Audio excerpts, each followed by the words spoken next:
antum ada yang sudah beraktivitas seharian, tetapi saat ini berada di majelis ini, maka ini merupakan satu nikmat dari Allah Subhanahu wa taala. Karena keberadaan kita di majelis ini bagian dari taufik Allah Subhanahu wa taala. Ustaz kita tadi menyampaikan man salaka tariqan yaltamisu fihi ilman sahalallahu lahu bihi tariqan ilal jannah. Ya Allah akan memudahkan langkah kita, jalan kita menuju surga. Kita dimudahkan hadir di majelis ini, di majelis ilmu. Dan tentu harapan kita, jalan kita ke surga itu juga dimudahkan oleh Allah Subhanahu wa taala. Dan merupakan nikmat juga dari Allah Subhanahu wa taala. Kita dipertemukan ya dengan Ustadz Muflih Safitra, ya hafizahullah taala, ya mungkin ini kita dengar tilawahnya beliau atau video-video pendeknya beliau yang serius, kadang juga ada sedikit kocak-kocaknya. Kita lihat di YouTube sekarang, kita ya, berpapasan langsung. Ya kita ucapkan jazahullahu khaira, bersedia untuk datang ke Gorontalo. Ya, tetapi sebenarnya beliau juga ya punya tanggung jawab di Gorontalo karena keluarga berdarah Gorontalo saja. Mudah-mudahan ya ini bukan yang pertama, ya tetapi akan terus ya berlanjut insyaallah. Ini nikmat dari Allah Subhanahu wa taala. Ya, sebagaimana yang disebutkan salah satu dari imam para salafus saleh, bahwa di antara nikmat yang tersisa adalah berjumpa dengan para ikhwan, ya saudara-saudara seiman yang berjalan di atas sunnah Nabi sallallahu alaihi wasallam, yang mendakwahkan sunnah Nabi sallallahu alaihi wasallam. Itu nikmat yang tersisa. Hadirin dan hadirat yang dirahmati oleh Allah Subhanahu wa taala. Tema kita pada malam hari ini Masya Allah ya, merindukan kita yang dulu. Di awal-awal atau di masa-masa awal kita mendapatkan taufik dari Allah Subhanahu wa taala. Semangat kita untuk menghadiri majelis-majelis ilmu dulu. Semangat untuk melakukan amalan sunnah ya, yang baru kita ketahui. Bahkan mungkin ada di antara kita saking ngejosnya, ya, kalau bahasa kita atau istilah kita ya sapu rata. Ya.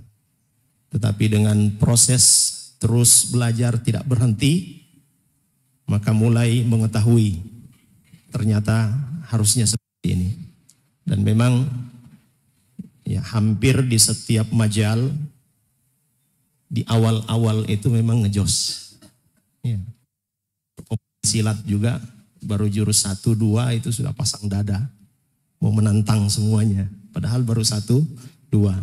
Tapi semakin dia terus berproses, ya dia akan semakin tunduk, akan semakin tawadhu. Ya, maka ya, perjalanan kita di dalam hidayah Allah Subhanahu wa taala, taufik Allah Subhanahu wa taala harus kita pantau, harus kita imbangi dengan terus menghadiri majelis-majelis ilmu. Dan hal yang paling penting untuk kita perhatikan para ikhwah sekalian, ketika kita memulai sesuatu yang baik adalah kita memperhatikan orientasi kita, niat kita. Syekhul Islam Ibnu Taimiyah ta'ala ya, beliau katakan bahwa sesuatu yang dilakukan bukan karenanya, bukan karena Allah Subhanahu wa taala, maka dia tidak akan bermanfaat dan tidak akan langgeng. Demikian juga ada sebuah perkataan, maka lillahi abqa au yabqa. Apa-apa yang dikerjakan karena Allah Subhanahu wa taala, maka itulah yang akan langgeng. Sehingga itu para ikhwah dan akhwat sekalian, senantiasa kita memperhatikan amal yang kita kerjakan. Selalu kita perbaiki niat-niat kita. Di awal dulu kita begitu bersemangat, bagaimana semangat kita sekarang? Di awal kita rajin menghadiri majelis ilmu, bagaimana sekarang? Saya mengetahui beberapa di antara ikhwah di mana ada majelis ilmu dia hadir. Tetapi seiring perjalanan waktu, ketika majelis semakin bertambah, ustadznya cari mana dia? Sudah jarang kelihatan. Ini apabila kita mendapati, menengok kanan dan kiri kita, ikhwah kita yang sedari awal kita bersama-sama dalam majelis ilmu, dan kemudian saat ini sepertinya sudah jarang atau bahkan tidak pernah lagi kelihatan, carilah dia. Jangan dijauhi, tapi cari dia. Terkadang ada di antara kita yang punya problem, punya masalah, tapi dia tidak ingin mengungkapkan masalahnya. Dia pendam sendirian. Tetapi itu kemudian berefek padanya, dia meninggalkan teman-temannya. Ini sebenarnya kurang baik. Kalau punya masalah, carilah teman yang baik, teman yang soleh. Mudah-mudahan dengan demikian bisa meringankan beban yang dia hadapi. Dan terus bersama dengan teman-teman yang mengingatkan kita kepada Allah Subhanahu wa taala. Karena teman-teman yang mengingatkan kita kepada Allah Subhanahu wa taala, inilah yang akan memberikan manfaat bagi kita sampai di yaumil qiyamah. Teman-teman yang mengingatkan kita kepada Allah Subhanahu wa taala, menegur kita ketika kita salah, ini teman yang harus kita pegang erat-erat.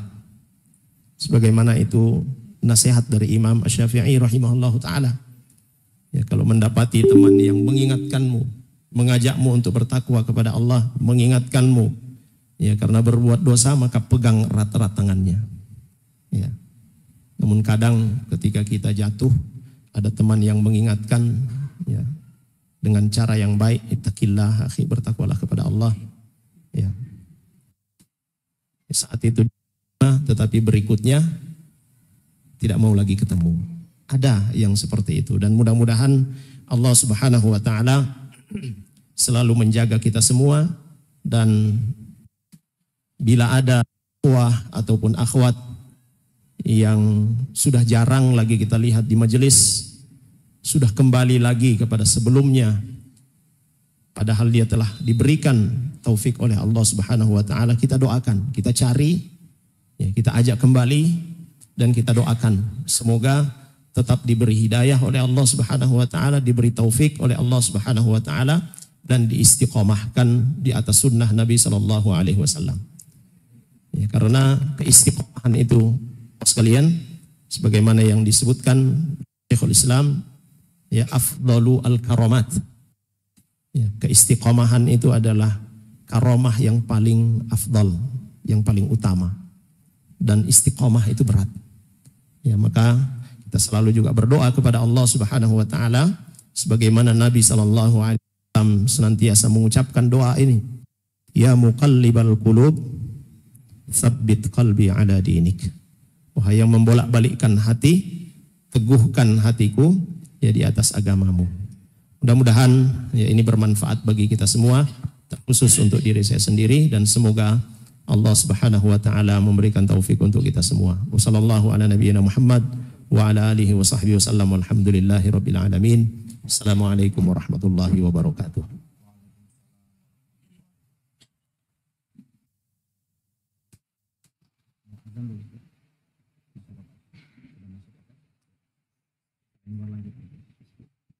Baik, kami ucapkan jazakumullah khair kepada Hamdi Maspek yang telah memberikan nasihat kita. Jamaah yang dimuliakan Allah Subhanahu wa taala, berhubung sudah masuk waktu sholat Isya, kita break sejenak azan Isya, kemudian kita akan lanjutkan kajian kita pada malam hari ini. Sallallahu ala nabiyina Muhammad wa ala alihi washabbihi wasallam.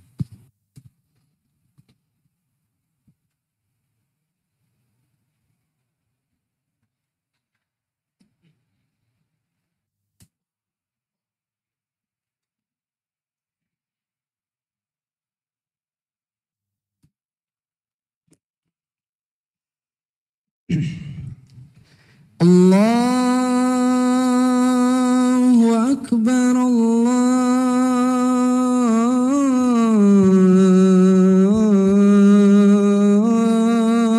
Akbar,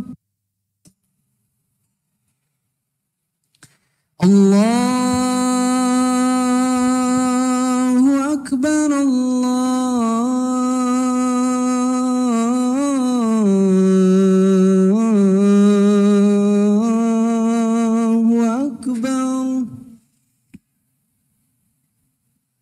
أشهد أن لا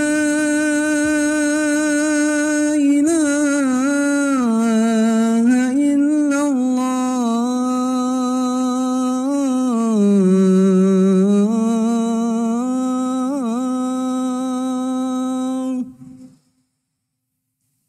أشهد أن لا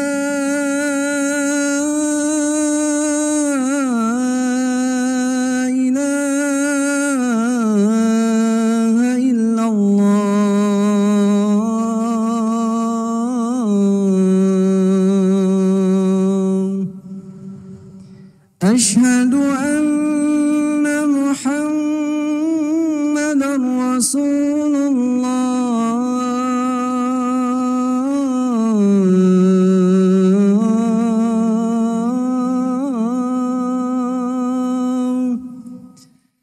أشهد أن محمدا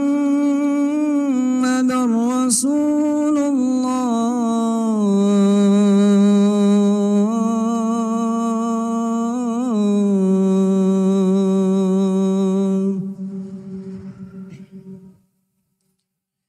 حي على الصلاة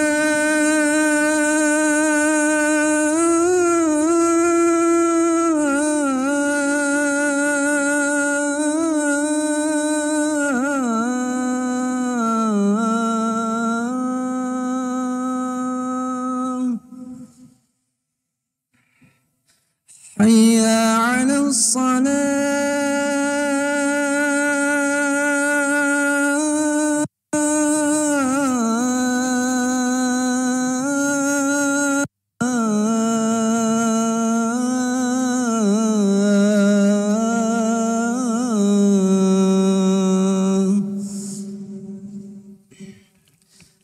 حي على الفلاح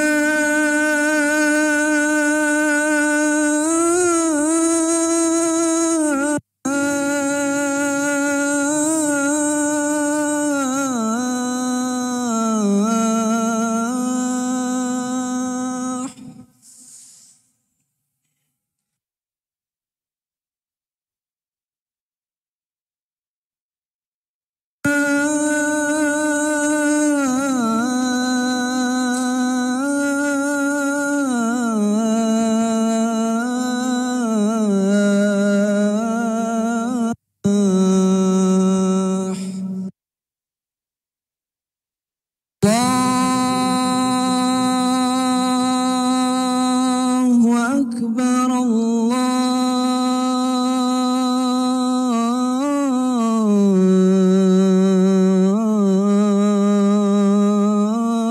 الله أكبر لا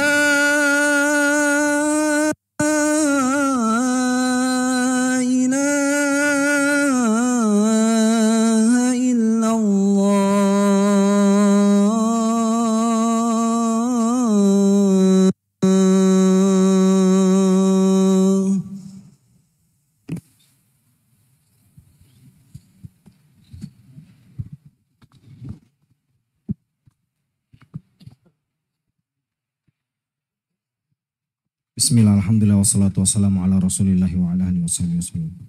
Baik, jamaah dimuliakan Allah Subhanahu wa taala. Kami informasikan bahwasanya kajian kita pada malam hari ini itu kita akan tutup pada pukul 20.30, setengah 9 insya Allah. Jadi waktu Isya, sholat Isya kita akhirkan, dan setelah ini masih akan ada 2 pemateri lagi, dan insya Allah untuk materi inti dari Ustadzuna Ustadz Muflis Safitra itu sampai pukul 20 tepat, dan sisanya 30 menit insya Allah akan dibuka sesi tanya. Jadi kepada para jamaah sekalian untuk menyiapkan pertanyaannya, dan insya Allah kalau sempat waktu masih memungkinkan untuk bisa dijawab. Baik, selanjutnya kita akan mendengarkan nasihat yang sangat berharga dari pemateri yang ketiga dari Al-Ustadz Mahmud Bakari LC MH. Kepada beliau, falyatafaddal mashkura wa ma'jura. Bismillahirrahmanirrahim. Assalamualaikum warahmatullahi wabarakatuh. Alhamdulillah. Alhamdulillah Rabbil Alamin.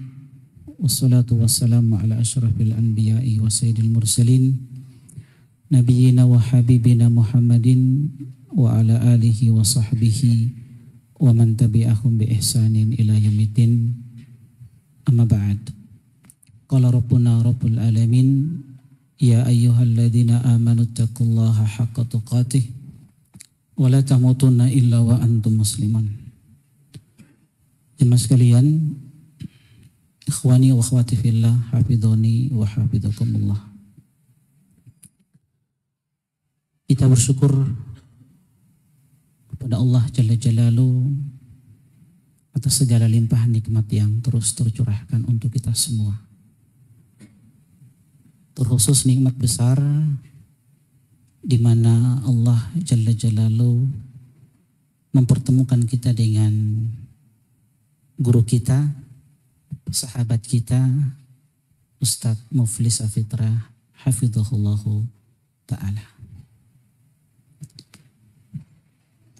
Asatidzah yang antum lihat yang duduk bersama beliau ini sebenarnya permintaan beliau sendiri. Kalau kita khususnya anak pribadi, anak ingin dengar nasihat dari beliau. Karena hanya ingin mengamalkan hadis Nabi sallallahu alaihi wasallam, wa idzastansahaka fansahu, maka kami duduk di tempat ini bersama beliau, mendampingi beliau untuk menyampaikan beberapa nasihat saja. Sebagaimana yang disampaikan oleh moderator tadi, kita asatidzah diberikan 5 menit untuk memberikan nasihat, dan lebih banyak nanti yang akan memberikan nasihat Ustadzuna Ustadz Muflis Safitra, yang insya Allah Ustadz dari pukul mungkin 7.10 atau 7.10 Ustadz sampai jam 8 Ustadz. Mungkin ada 1 jam Ustadz. Iya, karena kita butuh nasihat-nasihat dari antum. Di majelis yang mulia ini teman-teman sekalian rahimani wa rahimakumullah, tidak akan panjang lebar untuk nasihat-nasihat. Ana hanya ingin menukilkan satu kisah keadaan salaf dahulu. Berkaitan dengan tema kita, rindu kita yang dulu. Di awal-awal ketika kita hijrah mendapatkan bagaimana kenikmatan di dalam beribadah. Di awal-awal kita hijrah, antum pernah kan bagaimana ketika antum menangis di malam hari. Dan itu di awal-awal anak dapat hidayah, Allah beri tunjuk. Di tahun 2004 berangkat ke Makassar, belajar di salah satu ma'had yang ada di Makassar, Ma'had Albir. Di awal-awal anak dapat hidayah, begitu kita Masya Allah belajar. Di malam hari kita bangun sholat malam, meneteskan air mata. Semangatnya kita untuk berbagi kebaikan, mencatat. Namun seiring dengan waktu, dan ini sudah merupakan sunatullah, di mana seorang hamba akan merasakan yang namanya futur. Keadaan di mana tadinya dia semangat, kemudian dia melemah. Sehingganya teman-teman sekalian rahimani wa rahimakumullah, kita butuh nasihat-nasihat. Dan salah satu nasihat yang terbaik itu bagaimana nasihat yang kita ambil dari orang-orang yang terbaik. Orang-orang yang telah diridhoi oleh Allah, orang-orang yang telah direkomendasikan oleh panutan hidup kita Nabi Muhammad SAW. Tidak lain kalau bukan sahabat-sahabat Nabi SAW. Nah, salah satu kalimat yang disampaikan oleh sahabat-sahabat Nabi ketika mereka merasakan kondisi-kondisi di mana mereka melemah, tadinya mereka kuat untuk melakukan ketaatan. Kalimat yang disampaikan oleh Abdullah bin Rahawa radhiyallahu taala anhu, atau di dalam riwayat yang lain disebutkan oleh sahabat Mu'ad bin Jabal. Kalimat yang sering mereka ucapkan, dan kalimat ini sering diingatkan. Apa kalimat tersebut? Ta'alau hatta nu'mina sa'atan. Ini ucapan kalimat yang sering diucapkan oleh mereka. Ta'alau hatta nu'mina sa'atan. Mari sejenak kita beriman kepada Allah Jalla Jalaluh.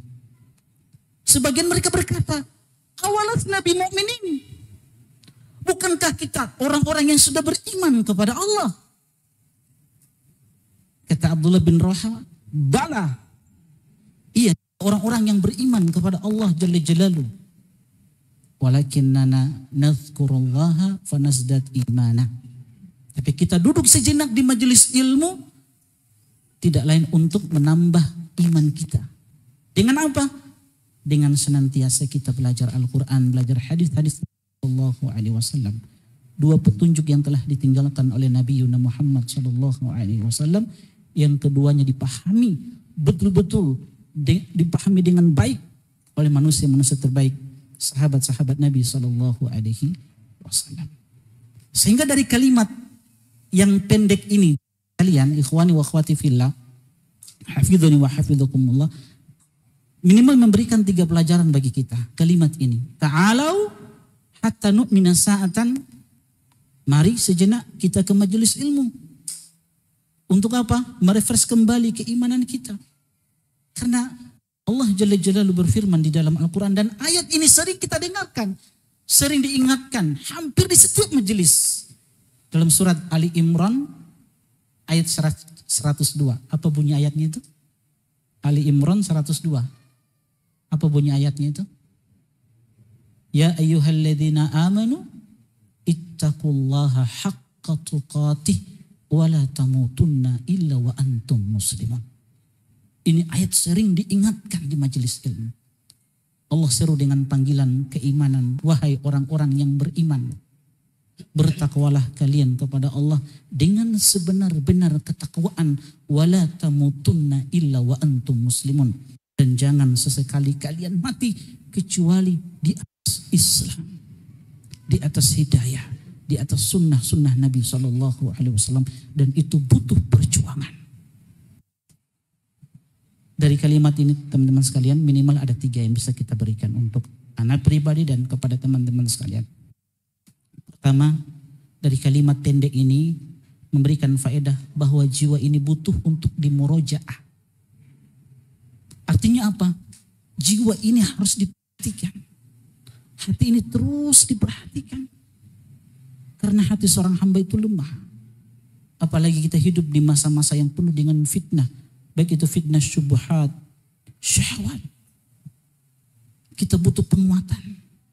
Dan penguatan yang terbaik, yang merupakan amunisi orang beriman, tidak lain Al-Quran.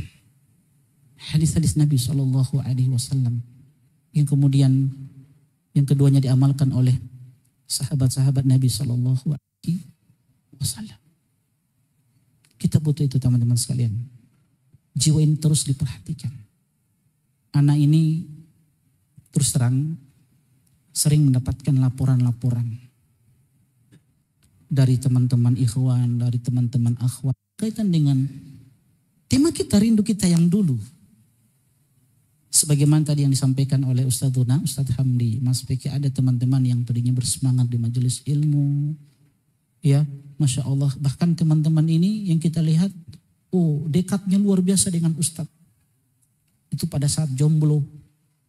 Tapi setelah menikah Ustadz, hilang Ustadz dari majelis ilmu. Ana rasa kondisi ini juga ada di kota antum. Betul Ustadz ya? Ada ya? Jadi dia melihat, dia perlihatkan dia adalah tolibul ilmu Ustadz. Semangat bahkan dekat dengan Ustadz. Tapi setelah gak dicarikan akhwat, menghilang Ustadz. Gak tahu kemana. Pak, ya? Insya Allah. Kalau di sini tidak ada Ustadz, insya Allah penuntut ilmu semua Ustadz. Istiqomah Ustadz, insya Allah. Seperti itu. Itu yang pertama, Anda tidak panjang lebar. Ini soal lewat 1 menit ini Ustadz. Yang kedua, dari kalimat ini memberikan pelajaran kepada kita. Innal muslim yataqawwa bi ikhwanihi. Dari kalimat ini ta'alaun hatta nu'mina sa'atan. Bahwa seorang muslim itu akan kuat dengan saudara-saudaranya. Maka jangan pernah bersendiri. Selalu duduk di majelis ilmu. Minimal kita bertemu dengan teman-teman ikhwan yang kalau melihat wajah-wajah mereka, insya Allah akan melembutkan hati kita. Ada keinginan-keinginan untuk melakukan maksiat dengan melihat wajah fulan, Masya Allah. Keinginan ini sudah melemah, bahkan hilang dari jiwa ini. Karena di sana ada wali-wali Allah Jalla Jalaluhu yang kita tidak tahu, Masya Allah. Maka jangan pernah bersendiri. Duduk di majelis ilmu, bertemu dengan teman-teman yang soleh. Walaupun terkadang materi yang membuat kita bosan itu materi terkadang. Apalagi kalau yang disampaikan Ustadz akidah, tauhid, manhaj, yang hadir insya Allah sedikit Ustadz. Tapi kalau pembahasan nikah A sampai Z, apalagi pembahasan bab terakhirnya, poligami Ustadz, Masya Allah, banyak yang hadir Ustadz. Ya, yang laki-laki Ustadz. Perempuan tidak mau. Seperti itu. Jadi anak dapat laporan-laporan banyak. Apalagi berkaitan dengan kasus rumah tangga. Yang notabene-nya rata-rata dari teman-teman yang sudah pada ngaji. Bukan orang-orang awam. Yang sudah pada ngaji. Ada yang jatuh kepada perzinahan. Disebabkan karena circle-nya. Ada ikhwan yang datang ke anak. Dia sudah akui kesalahannya. Dia ngaku, anak sudah berzina Ustadz. Dan anak bertobat beberapa hari yang lalu. Beberapa hari yang lalu datang ke anak. Dia sudah akui kesalahannya. Dia mau bertobat. Dia minta nasihat. Anak sudah jatuh dalam perbuatan zina Ustadz dengan teman sekantor anak Ustadz. Mana air mata antum yang dulu yang antum rasakan di awal-awal hijrah. Nikmatnya yang luar biasa. Ketiga, saya lihat 2 menit Ustaz, 1 menit lagi. Ketiga, iman ini perlu dikuatkan. Iman ini harus dikuatkan. Nah, perkara yang menguatkan iman nanti dijelaskan oleh Ustaz Mufli insyaallah. Seperti itu. Allah Ta'ala alam, ini yang dapat Ana sampaikan. Sedikit nasihat, mudah-mudahan bermanfaat untuk kita semua. Semoga Allah Jalla Jalaluhu senantiasa memberikan keistiqomahan untuk kita semua. Dan semoga Allah wafatkan kita di atas sunnah-sunnah Nabi Sallallahu Alaihi Wasallam. Wassalamualaikum Muhammad wa ala alihi washabihi ajma'in. Assalamualaikum warahmatullahi wabarakatuh. Waalaikumsalam warahmatullahi wabarakatuh. Kami ucapkan jazakumullahu khairan kepada Al-Ustadz Mahmud Bakari, LC MH, Hafizahullah Ta'ala yang telah berkenan memberikan nasihat kepada kita. Semoga bisa bermanfaat dan kita amalkan dalam kehidupan kita sehari-hari. Baik, ikhwan dan akhwat yang insyaallah dirahmati Allah Subhanahu wa Ta'ala, kita masuk pada acara inti yang kita tunggu-tunggu pada malam hari ini, yaitu nasihat dari guru kita Ustadz Muflih Safitra tentang rindu kita yang dulu. Tentunya kalau melihat dari tema ini sudah disinggung juga oleh para pemateri sebelumnya. Ini berkaitan tentang bagaimana kiat-kiat mengatasi rasa futur atau malas ya, di dalam beribadah, malas di dalam menuntut ilmu. Karena fenomena yang kita alami sekarang, makin sedikit ya, teman-teman kita yang kembali hadir di majelis ilmu, terutama setelah pandemi. Ya. Mungkin di masa pandemi karena kebijakan pemerintah kita banyak di rumah dan jarang melakukan kajian secara offline. Tapi qadarullah setelah selesai pandemi, kita yang pandemi. Ya. Kita sudah mengalami pandemi sendiri. Tidak muncul-muncul lagi, Ustaz. Nah, ini yang perlu kita tanamkan dalam diri kita, bagaimana bisa mengatasi rasa malas atau futur di dalam menuntut ilmu atau dalam beribadah. Sekilas tentang Ustadz Muflis Safitra, beliau adalah seorang da'i yang beliau adalah murid dari Syekh Soleh Fauzan. Syekh Soleh Fauzan sendiri adalah anggota Lajnah Ad-Daimah lil anggota Hay'ah Kibarul Ulama Arab Saudi, dan alhamdulillah beliau mengambil langsung dari Syekh Soleh Al-Fauzan hafizahullahu ta'ala. Dan kita kenal beliau Ustadz Muflis Safitra ini dari tilawah beliau ya, di awal-awal dulu kita hijrah, mungkin saya juga mengalaminya. Tilawah beliau ini termasuk dalam playlist murotal di HP kita dan sering kita putar, dan alhamdulillah sekarang berada di tengah-tengah kita. Mudah-mudahan kita bisa mengambil manfaat yang sebesar-besarnya. Silahkan siapkan catatan antum, karena setelah ini akan ada dibuka sesi diskusi dan tanya jawab dengan beliau hafizahullah ta'ala. Kepada Ustadz Muflis Safitra hafizahullah ta'ala, waktu dan tempat kami persilakan, falyatafaddal mashkur. Bismillahirrahmanirrahim. Assalamualaikum warahmatullahi wabarakatuh. Alhamdulillah wa kafa wassalatu wassalamu ala Rasulillahi Mustafa ala alihi wa ashabihi wa man iktafa. Jamaah yang dirahmati Allah, kita bersyukur kepada Allah. Pada hari ini kita akan di salah satu rumah-rumah Allah, Masjid Al-Hijrah di kota Gorontalo, dan kita berharap kedatangan kita pada malam hari ini bisa menambah untuk kita semua ilmu yang bermanfaat, yang bisa menjadi amalan dalam kehidupan sehari-hari, sehingga ilmu dan amal ini memperberat timbangan kebaikan kita di hari kiamat. Teman-teman yang dirahmati Allah,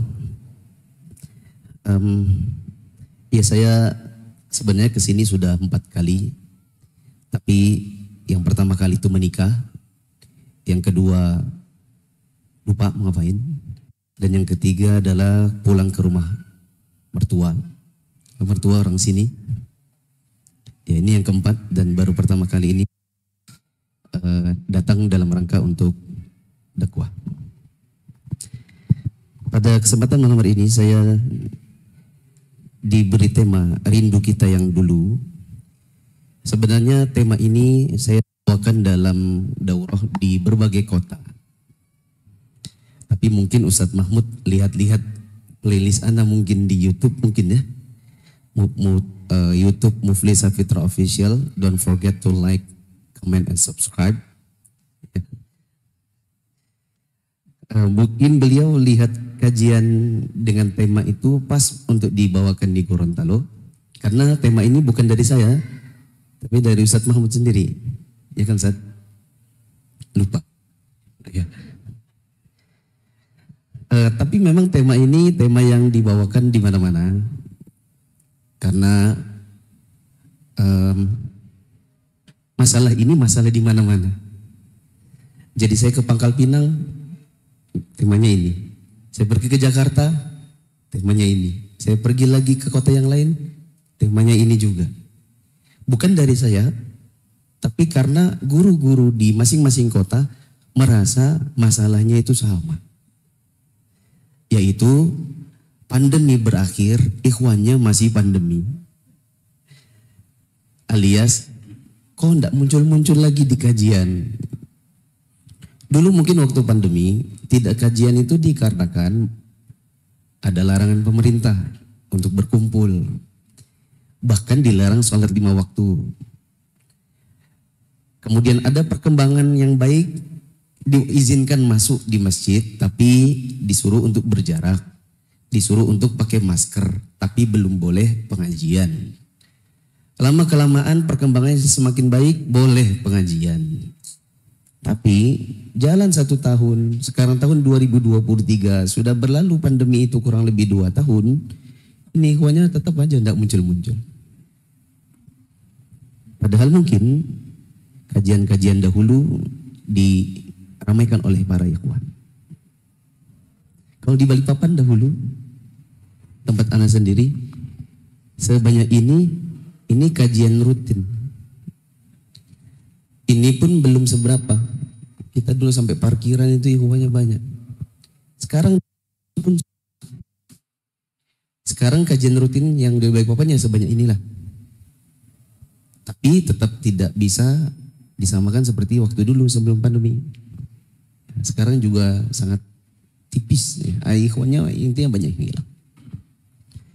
Saya kemudian mencoba untuk menggali apa sebab-sebab mungkin banyak orang yang sekarang ini sudah kehilangan semangat, terutama belajar. Dan saya cari bukan dari buku-buku. Saya catat sedikit demi sedikit melalui wawancara. Jadi ketemu ikhwan ngobrol, ketemu ikhwan ngobrol, ketemu beberapa orang ngobrol. Dan apa yang saya ingin sampaikan ini kurang lebih adalah sebab-sebab kenapa banyak orang kehilangan semangat dalam ibadah, khususnya menuntut ilmu, tapi bukan dari kitab-kitab para ulama, melainkan dari apa yang realita saya temukan di masyarakat. Kalau teman-teman mau mencatat, alhamdulillah. Kalau tidak mau mencatat, catatlah. Insya Allah banyak ilmu yang bisa didapat.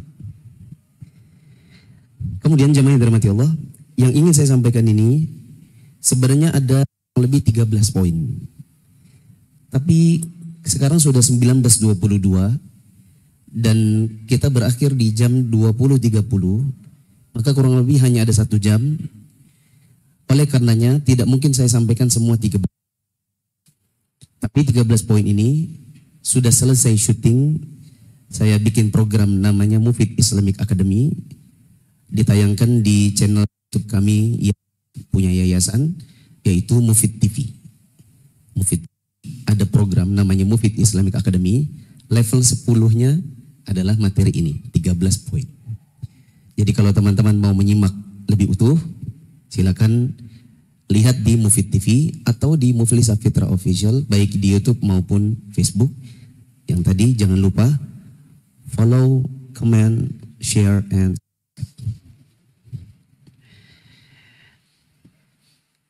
sekali lagi teman-teman, ada 13 tapi saya tidak mungkin sampaikan 13. Jadi saya hanya sharing apa yang kira-kira mungkin paling kelihatan atau yang menurut saya paling penting untuk disimak.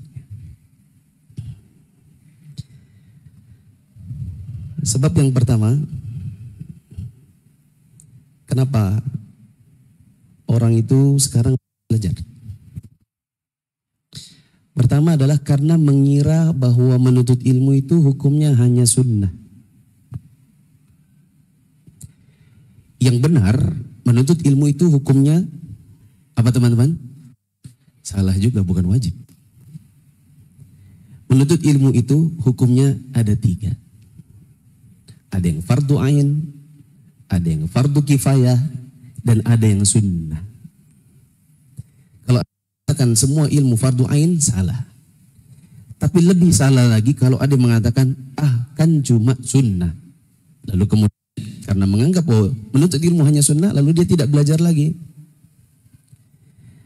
Kita bahas dari yang sunnah. Ilmu itu memang ada yang sunnah. Artinya kalau belajar maka dia dapat pahala. Bila tidak maka dia tidak berdosa. Contoh, orang yang belum punya kemampuan untuk pergi haji, semoga anda yang belum pernah haji Allah mudahkan hajinya. Belum, maka belajar manasik haji untuknya cuma sunnah. Karena dia tidak punya kewajiban untuk pergi haji. Maka belajar manasik haji juga cuma sunnah untuknya.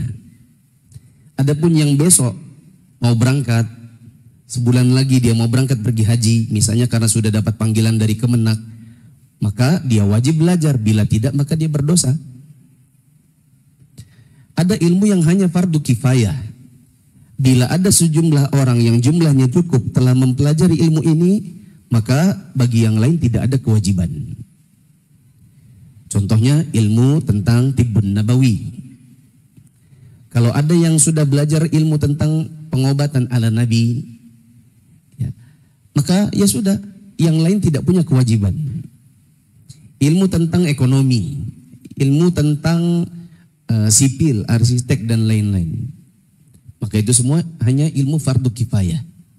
Kata Syekh Sa'di, ma zada ala dzalik, yaitu ilmu yang hanya sekedar tambahan dari ilmu yang fardu ain. Ilmu yang ketiga namanya ilmu fardu ain. Ilmu fardu ain berarti setiap orang wajib mempelajari ilmu ini. Bila tidak belajar maka dia berdosa. Contohnya ilmu tauhid, ilmu akidah. Dikarenakan orang itu baru akan diterima ibadahnya apabila salah satu tolak ukurnya adalah bila tauhidnya benar. Apabila ada orang beribadah tapi dia melakukan perbuatan syirik, maka tidak akan diterima ibadahnya. Maka dia harus belajar ilmu akidah, ilmu tauhid. Ilmu yang kedua adalah ilmu yang mendukung tentang kesempurnaan ibadahnya, seperti belajar wudu bagi laki-laki maupun perempuan, belajar tentang sholat, belajar buat perempuan belajar haid nifas. Bila tidak belajar maka orangnya bisa berdosa. Ilmu yang ketiga ilmu yang berkaitan dengan muamalah, terutama bagi orang-orang yang memang punya kegiatan muamalah, seperti ilmu tentang jual beli. Seperti ilmu tentang jual beli bagi orang-orang yang punya kegiatan perdagangan. Kalau Anda berdagang tapi Anda tidak belajar ilmu jual beli, Anda bisa berdosa karena Anda mungkin jatuh ke dalam perbuatan yang haram tanpa Anda ketahui. Makanya di zaman dahulu, di zaman Imam Malik, dikatakan bahwa tidak ada orang yang bisa untuk berjualan di pasar. Tidak ada orang yang bisa berjualan di pasar sebelum terlebih dahulu diuji tentang kemampuan atau pengetahuannya dalam jual beli. Maksud saya gini teman-teman, ilmu yang ada di kota Gorontalo ini apa yang diajarkan? Misal Ustadz Mahmud mengajarkan ilmu tentang akidah. Kemudian ada orang tidak pernah belajar akidah, ada ilmu yang disampaikan tapi tidak datang, maka orang bisa berdosa. Jangan Anda mengatakan, saya ini yang penting kan Islam. Jatuh dia ke dalam khurafat, jatuh dia ke dalam kemusyrikan tanpa dia sadari. Dia pikir itu boleh misalnya. Padahal ada ilmu yang disampaikan dan ada majelisnya. Maka orang ini bisa berdosa. Anggaplah misalnya Ustadz Ilham menyampaikan ilmu tentang sholat, tata cara sholat. Ada orang baru masuk Islam, ada majelisnya. Dimulai dari tata cara yang paling sederhana, tapi orang ini tidak mau datang, orangnya bisa berdosa. Ustadz Hamdi misalnya menyampaikan ilmu tentang muamalah. Ada orang dagangnya, perdagangannya banyak. Bahkan bukan cuma perdagangan, dia punya kos-kosan, dia punya rental mobil, dia punya rental PS. Enggak ya? Misalnya dia punya rental macam-macam. Lalu kemudian dia tidak belajar ijaroh, tidak belajar hukum-hukum yang berkenaan dengan jual beli. Maka orang ini khawatirnya dia bisa jatuh ke dalam kesalahan, jatuh ke dalam kezaliman, jatuh ke dalam muamalah yang haram. Seperti itu. Maka teman-teman yang dirahmati Allah, salah satu di antara yang menyebabkan orang untuk tidak lagi mau belajar adalah mengira bahwa kajian itu kan cuma sunnah. Kita kalau nggak kajian toh nggak apa-apa. Tergantung sejauh mana ilmu antum. Sebab yang kedua adalah karena merasa dirinya sudah cukup. Karena merasa dirinya adalah sudah seperti gelas penuh. Gelas penuh kalau ditambah lagi bagaimana teman-teman? Tumpah. Dia bilang saya ini sudah penuh. Terlalu penuh bahkan. Kok bisa? Saya sudah ngaji 11 tahun, 12 tahun, buat apa lagi ngaji? Oh, jadi kalau ngaji itu bisa diukur dengan lama ya. Kemudian diuji. Misalnya diuji, coba saya mau uji. Siapa yang bisa jawab ujian ini? Apa ini namanya? Kue. 1 nampan. Bawa pulang. Bagaimana kalau ada orang kelupaan tahiyat awal dengan tahiyat akhir? Apa yang harus dilakukan bagi orang yang lupa tahiyat awal dan apa yang harus dilakukan oleh bagi orang yang lupa tahiyat akhir? Tapi statusnya jadi makmum. Saya ulang. Dia sholat zuhur. Rakaat kedua, imamnya lupa tahiyat awal. Imamnya langsung berdiri. Dipikirnya ini sudah rakaat 3. Apa yang dilakukan oleh makmum?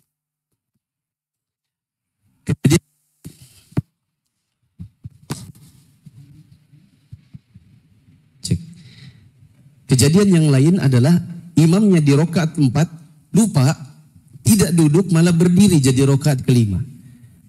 Apa yang harus dilakukan makmum? Siapa yang mau jawab? Coba yang sudah belajar 11 tahun ada? Yang merasa gelas penuh silakan kalau ada yang mau jawab. Ada?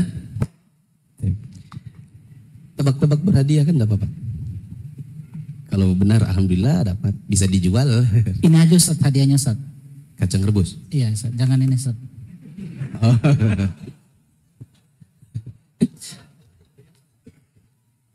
Ada yang berani jawab?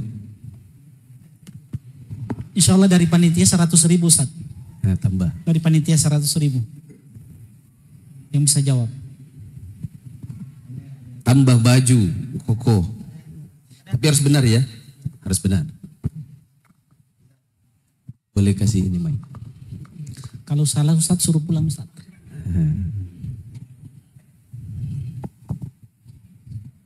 Tapi siap-siap saya uji.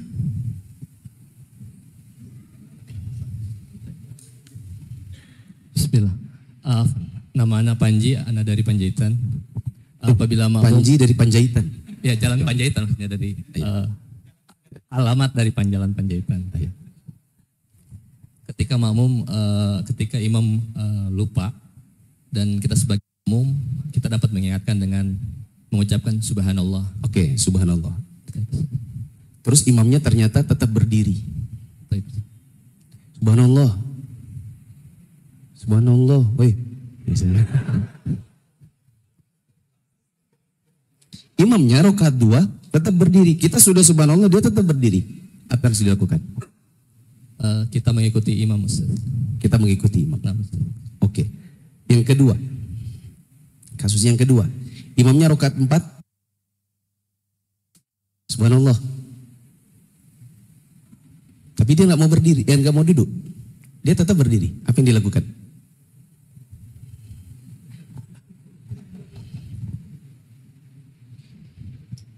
Tidak mau duduk. Masih mengikuti imam Ustaz. Masih mengikuti imam. Nah, Ustaz. Iya, iya. Silakan. Kacang rebus. Kacang rebus. Tapi ini piring betulan ini. Oh ya. Fadhal akhi. Baik, jazakumullah khair.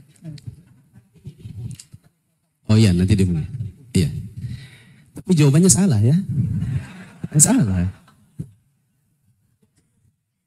Iya, enggak jadi 100.000-nya. Untuk kasus yang pertama, maka dia wajib ikut imam.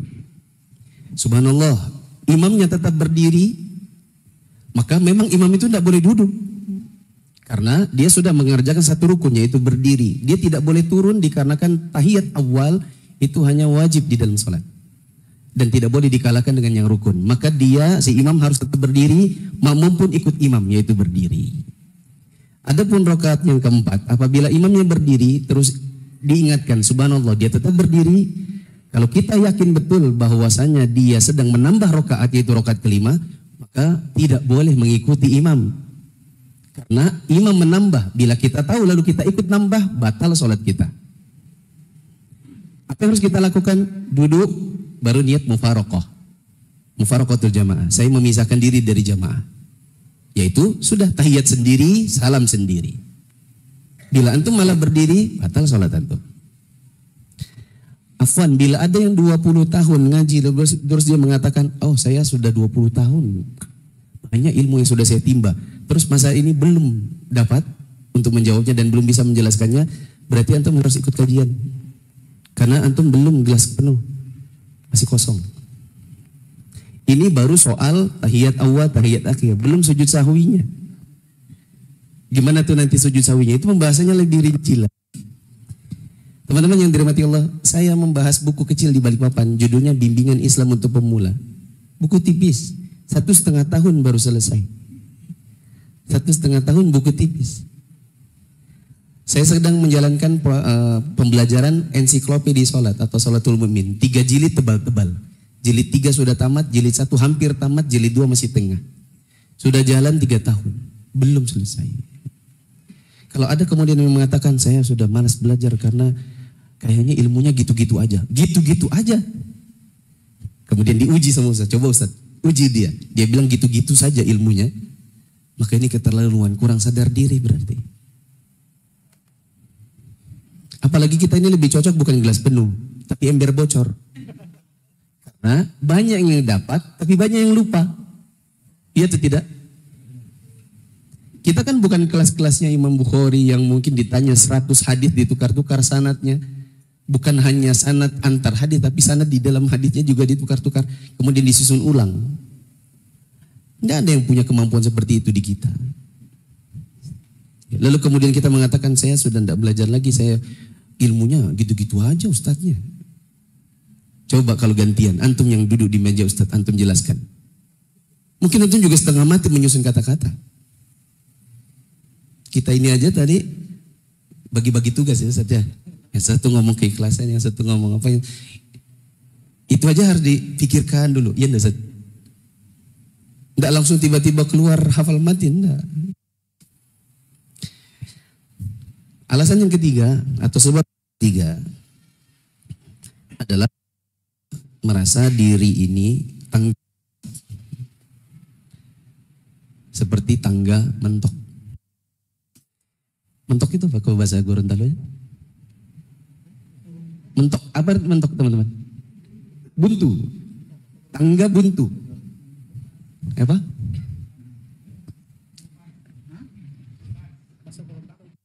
Bahasa apa itu?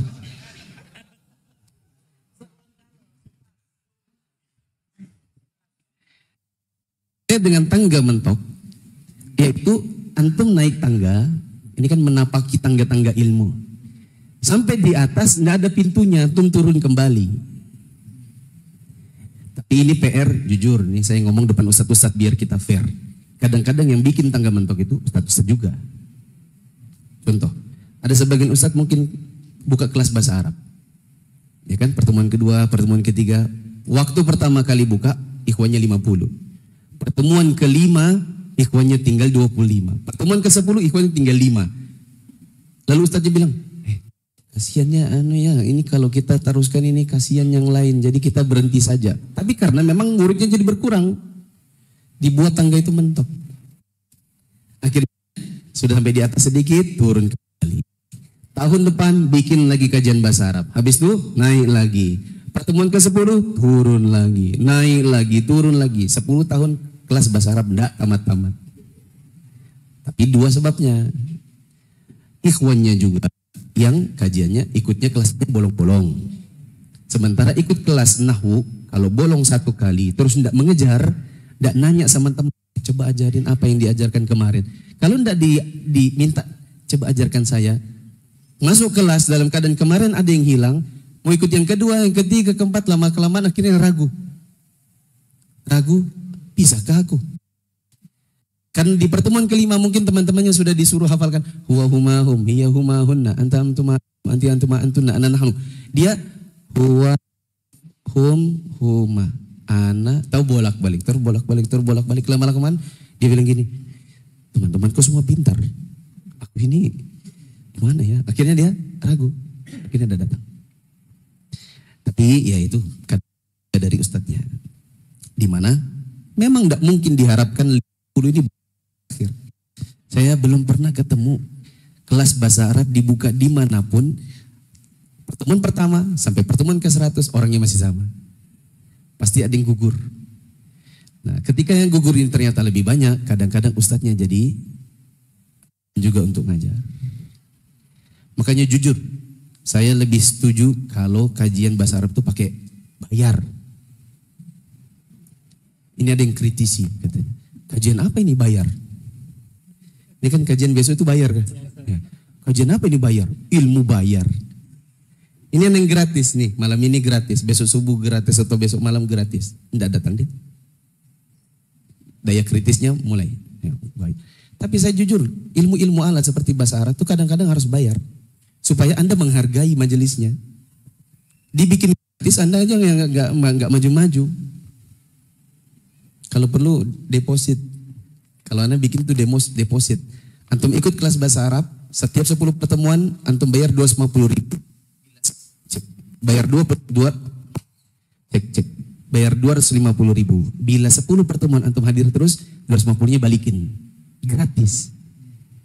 Jadi 250 itu hanya jaminan untuk Antum menghargai majelis. Gitu. Atau di kajian bisa dibuat seperti itu, Ustaz. Deposit, Ustaz. Itu namanya kursus. Ya, privat. Dibikin kelas terbatas 50 orang. Masing-masing bayar 250 untuk 10 pertemuan. 10 pertemuan full, maka Antum bisa ambil kembali itu 250. Lalu kita akad baru lagi. 10 pertemuan ke depan Antum harus ikut 11 sampai 20. Bila Antum hilang, berarti uang Antum tidak balik. Sebesar berapa yang hilang? Sebesar yang Antum tidak muncul.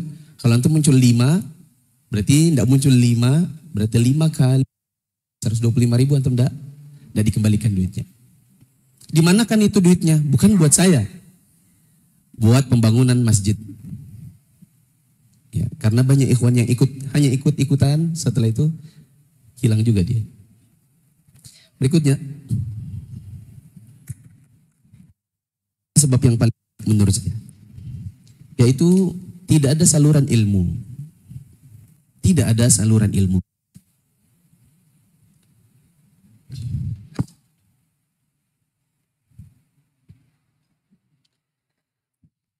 Teman-teman yang dirahmati Allah, itu diperintahkan oleh Nabi SAW untuk menyalurkan ilmu. Teman-teman mungkin sudah hafal hadits, balighu anni walau ayat. Sampaikan dariku hanya 1 ayat. Di antara para ulama kita dia mengatakan zakatnya ilmu itu 1 ayat. Bila antum dapat 1, antum silakan sebarkan ke yang lain. Teman-teman yang dirahmati Allah, siapa yang bilang kalau mengisi pengajian itu hanya boleh ustadz-ustadz? Yang benar, bila kajiannya besar, iya betul. Pada kapasitas apa untuk antum bisa bikin pengajian besar. Tapi pada kajian terbatas, dengan kebatas kemampuan ilmu antum, insya Allah diperbolehkan. Seperti antum mengisi kajian hanya antum, istri dan anak-anak. Mesti menunggu ustadz. Jangan bilang gini, saya bukan ustadz sehingga saya tidak bisa mengisi pengajian. Saya mau tanya, teman-teman belajar kepada ustadz biasanya 1 jam. Apakah dari 1 jam itu tidak ada satupun ilmu yang tidak nyangkut di kepala? Banyak pastinya. Nah, banyaknya ilmu di kepala ini harus disalurkan. Alasan pertamanya adalah Nabi SAW mengatakan, sampaikan meskipun hanya 1 ayat. Maka teman-teman yang dirahmati Allah, ketika teman-teman belajar, teman-teman punya kewajiban untuk menyampaikan. Tapi betul, teman-teman jangan menyampaikan dalam majelis besar, teman-teman bikin pamflet sendiri, ngisi pengajian besar, betul. Kecuali orang yang memang sudah punya kapasitas atau direkomendasi. Adapun pada kajian yang terbatas, teman-teman bisa. Dan memang harus begitu. Contoh, akhi sudah menikah. Anaknya berapa? Anggaplah ya, akhi pergi datang pengajian. Istrinya hari ini misalnya tidak datang.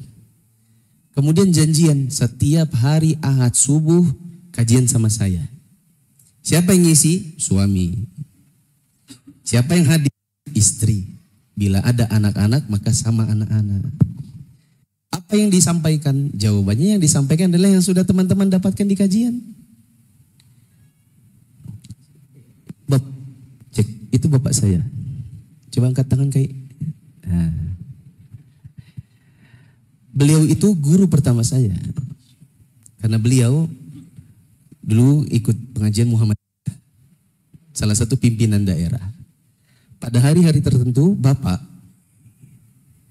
sholat di rumah. Lepas dari hukum sholat berjamaah harusnya di masjid. Tapi waktu itu, tahun 90-an, bapak sholat di rumah. Kalau di Wita, di sini Wita bukan? Iya. Wita. Di Wita, maghribnya jam 6 lebih 10. Tidak tahu kalau di sini. Sementara jam 6 lebih 10 itu waktunya Senseiya sama satu seumuran. Kita itu kalau Bapak, Assalamualaikum warahmatullahi. Kita tuh rasanya kan TV. Jam 6 lebih 20 itu adalah timingnya ketemu musuhnya Satria Baja Cinta. Kayak apa itu matinya? Tapi kalau Bapak sudah Assalamualaikum warahmatullahi, terus dia berbalik dan dia menambahkan salam yang ketiga, Assalamualaikum warahmatullahi wabarakatuh. Itu langsung stres. Aduh, ceramah lagi. Ya. Ceramah lagi. Kita enggak tahu. Akhirnya kita tahunya matinya itu musuhnya di mana? Besok kalau sekolah sebelum jam 7 cerita dulu. Kayak apa tadi matinya? Itu musuh siluman belalangnya kayak apa gitu. Tapi kita dapatkan manfaat. Orang tua ngisi pengajian. Bapak saya, apa yang beliau isi kepada kami? Bukan kitab usul fikih. Bukan ngaji kitab. Bapak hanya ceramah apa yang membentuk jiwa kami. Seperti tentang berbakti pada orang tua. Dan isinya bukan dalil-dalil. Bapak hanya menceritakan bagaimana bapak kepada orang tuanya di kampung. Rekang. Lebih tepatnya di Lembuang. Apa yang dilakukan oleh anak kepada bapaknya, kepada ibunya. Kemudian diceritakan tentang pengalaman-pengalaman yang berharga. Atau cerita-cerita yang mungkin ringan untuk diceritakan. Saya dulu kira kisah tentang sahabat Nabi yang terkurung di gua 3 orang kemudian berdoa. Saya pikir itu hanya cerita-cerita saja. Ternyata itu hadis. Bahkan Bukhari dan Muslim. Tapi diceritakan karena di zaman dahulu diceritakan oleh orang tua. Kita pikir itu adalah cerita kampung. Tapi masuk di kita, di kepala. Dan itu membentuk jiwa. Nah teman-teman yang dirahmati Allah, membuat kadang-kadang sudah merasa malas untuk belajar dikarenakan teman-teman tidak punya salurannya. Jadi cuma belajar buat dirinya. Catatannya hanya untuk dirinya. Catatan di handphonenya hanya untuk dirinya. Bukunya hanya untuk dirinya. Ilmunya hanya untuk dirinya. Sehingga di kepala ini berkerak. Teman-teman pernah lihat di masjid kadang-kadang ya, ada ember. Teman-teman pernah enggak untuk memegang itu dasarnya si ember yang di dalam ada airnya? Apa yang ada di air? Lumut. Kan? Kenapa? Air lama di situ, tidak pernah diganti. Sedangkan air bila terus keluar diisi, embernya lebih bersih. Ilmu kalau hanya di kepala, mengkerak di sini, tidak ada manfaatnya. Dia harus disalurkan supaya dia teringat terus, dimurojaah terus. Teman-teman tahu emas, berapa harga emas sekarang? 901 gram. Emas ini 901 gram kalau keluar di hadapan di atas tanah. Kalau dia hanya di dalam tanah, enggak ada harganya. Berapa harga emas 1 gram di dalam tanah? Enggak ada harganya. Nanti kalau dia sudah keluar, baru dia bisa dijual. Kalau orang punya busur, punya anak panah, hanya sekedar disarungi, hanya sekedar ditaruh di punggung, maka enggak ada sasaran yang bisa didapat. Tidak ada binatang buruan yang bisa dimakan. Tapi kalau disesatkan, maka bisa binatang buruan. Matahari kalau hanya diam, maka tidak ada siang. Maaf, tidak ada malam. Tapi justru kan ada siang, ada malam. Terjadi pergantian hari. Ada tempat kita istirahat, ada waktu kita bekerja. Kalau diam, maka diam. Singa kalau hanya dalam kandang, nggak ada yang takut. Kalau teman-teman pergi ke kebun binatang dan lihat singa tapi dalam kandang, teman-teman mungkin akan dekati dan ya. Kecuali masukkan jari sedikit digigit baru tahu. Ya. Tapi kalau tidak hanya dilihat, maka tidak ada yang takut. Sebagaimana ilmu kalau hanya di dalam kepala, tidak disalurkan, maka dia tidak jadi sesuatu yang mengerikan. Tidak ada sesuatu yang bisa didapatkan. Nah begitu teman-teman. Masalahnya adalah teman-teman ini mungkin kurang saluran ilmu, makanya belajarnya pun berhenti. Masalahnya Ustaz, sebagian Ilhan bilang, kita kalau ngisi pengajian di rumah, jamaahnya cuma 1 orang Ustaz. Kira-kira bagaimana Ustaz solusinya? Kita kalau ngisi pengajian di rumah, jamaahnya cuma satu. Siapa? Istri. Saya ingat waktu saya mau menikah, istri itu mempersyaratkan, saya mau menikah denganmu, asalkan ajarkan saya bahasa Arab. Maksudnya dia mau murojaah. Dan ternyata tidak terjadi. Tapi kalau sekarang karena istri saya sudah sering saya bawa keluar kota dan dia selalu ngisi pengajian bagian ummahat. Kadang saya ngajarin dia teknik bicara, teknik presentasi, kemudian contoh-contoh. Karena mungkin dia ngerti secara teori, adapun contoh kekinian yang saya hadapi di versi laki-laki saja saya kasih dia. Ajarkan istri saya. Ya. Yang jelas teman-teman, kalau kita hanya sekadar belajar dan belajar tapi tidak pernah disalurkan, maka itu yang membuat akhirnya kita bosan belajar.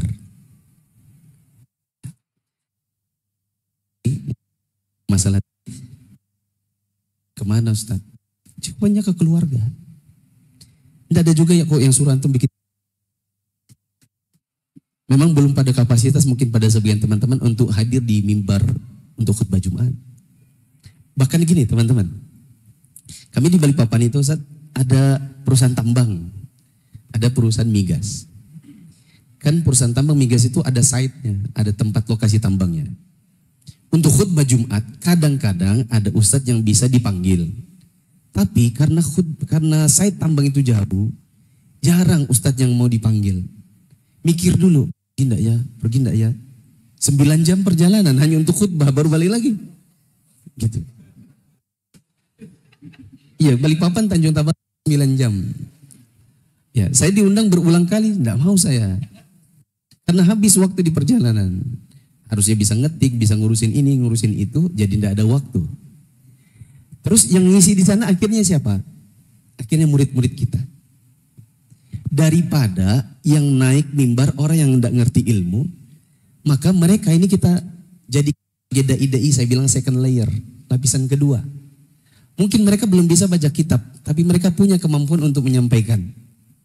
Mungkin masih sedikit baca, mungkin sedikit masih banyak bacanya, tapi itu masih lebih mending. Ada yang naik ke atas adalah orang-orang yang tidak tahu ilmunya keluar dari kantongnya ngomong sembarangan. Ya, jadi kita kumpulkan mereka, antum belajar.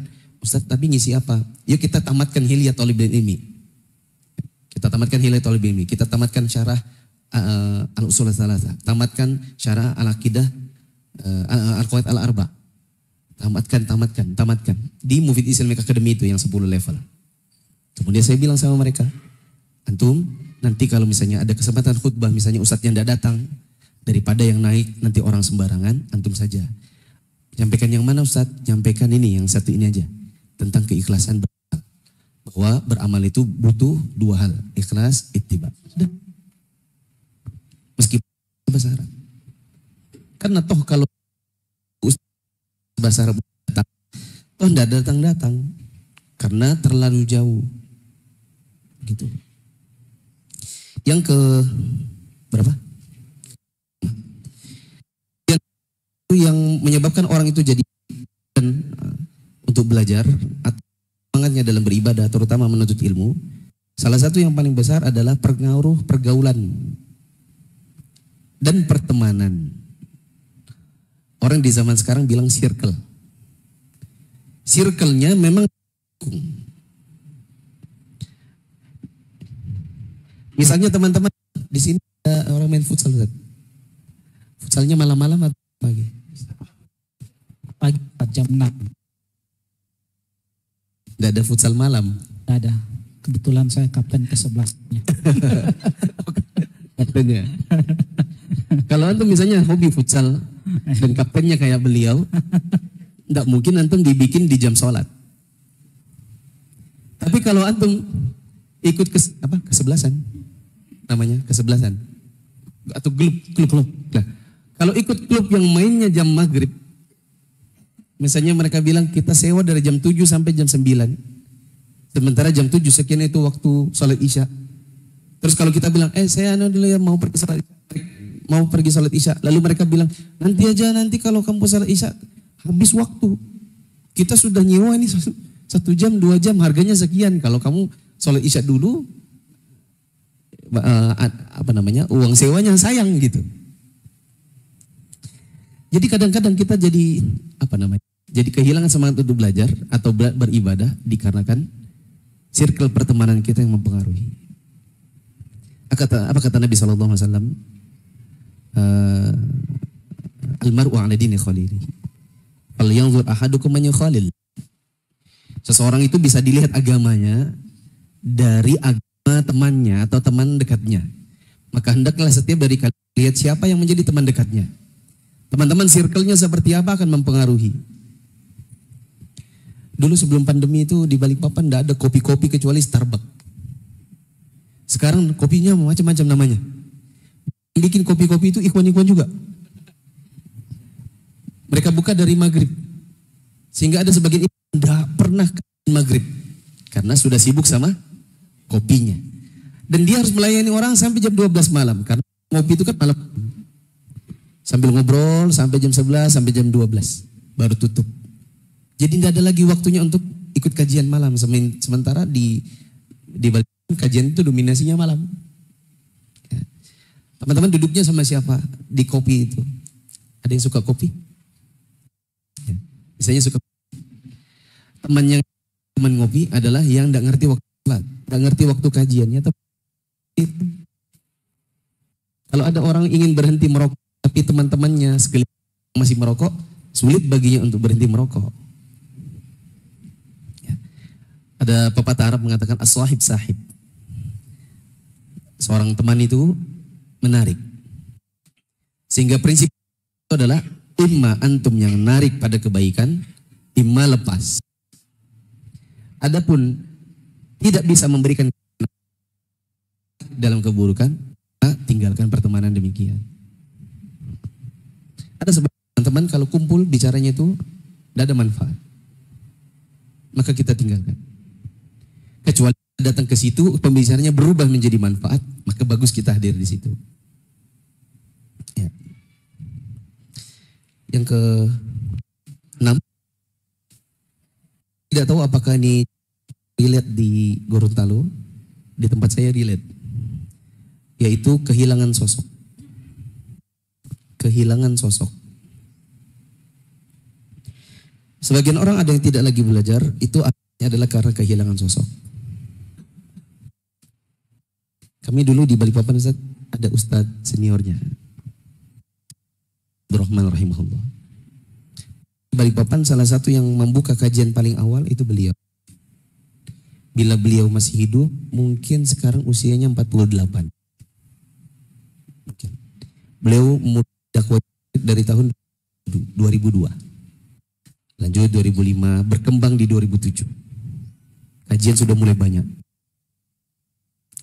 Qadarullah di masa pandemi beliau wafat. Tapi bukan karena COVID. Ada sakit.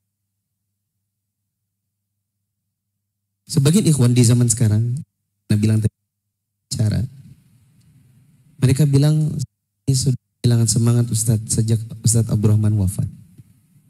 Saya itu kayak kehilangan sosok gitu. Kita itu yang kalau ngaji sama beliau bahkan nggak perlu bawa kitab, karena kita mau melihat pun sudah senang.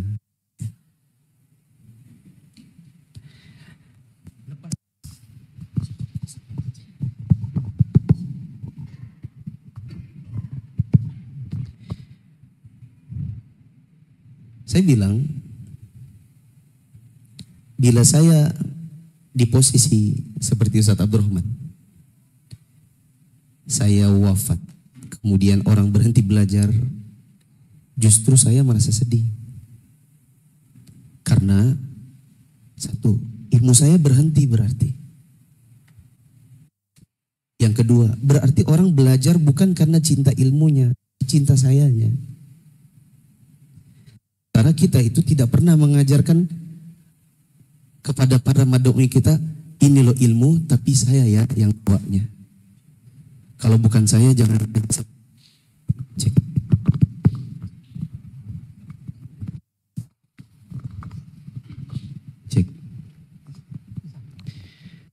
Kita kalau ngisi pengajian teman-teman, tidak pernah juga berorientasi agar orang itu cinta pada kitanya.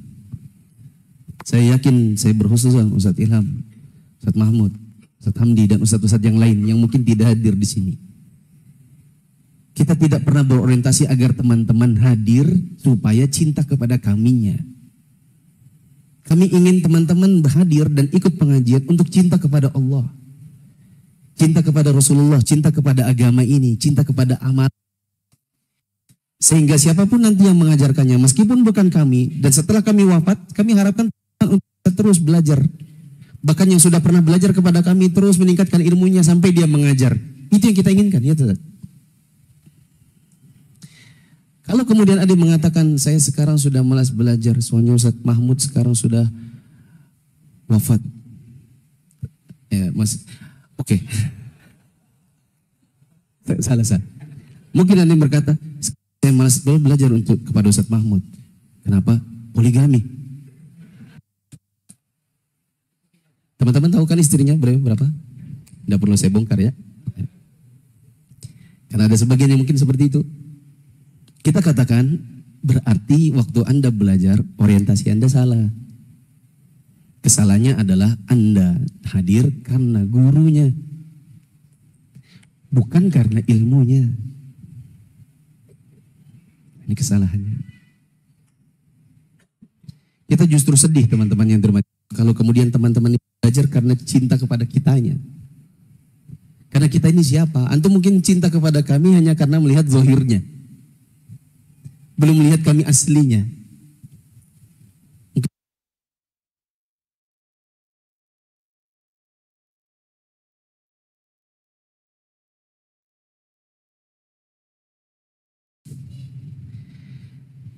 Maka ini yang saya dapati kepada sebagian teman-teman, mereka tidak lagi mau belajar karena kehilangan sosok gurunya. Ada lagi, tapi meskipun ini jarang, yaitu tidak lagi belajar karena sosok yang biasa jadi teman pengajiannya. Ada orang datang ke pengajian itu karena teman yang ngajak.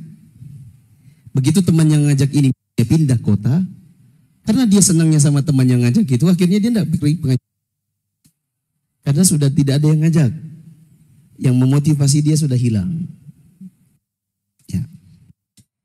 Berikutnya, saya sudah tidak tahu yang keberapa. Yang ketujuh adalah sebab kenapa bagian orang kehilangan semangat belajar, karena menjadikan ilmu itu hanya sebagai hidangan prasmanan. Karena menjadikan ilmu ini, ilmu agama atau kajian ini,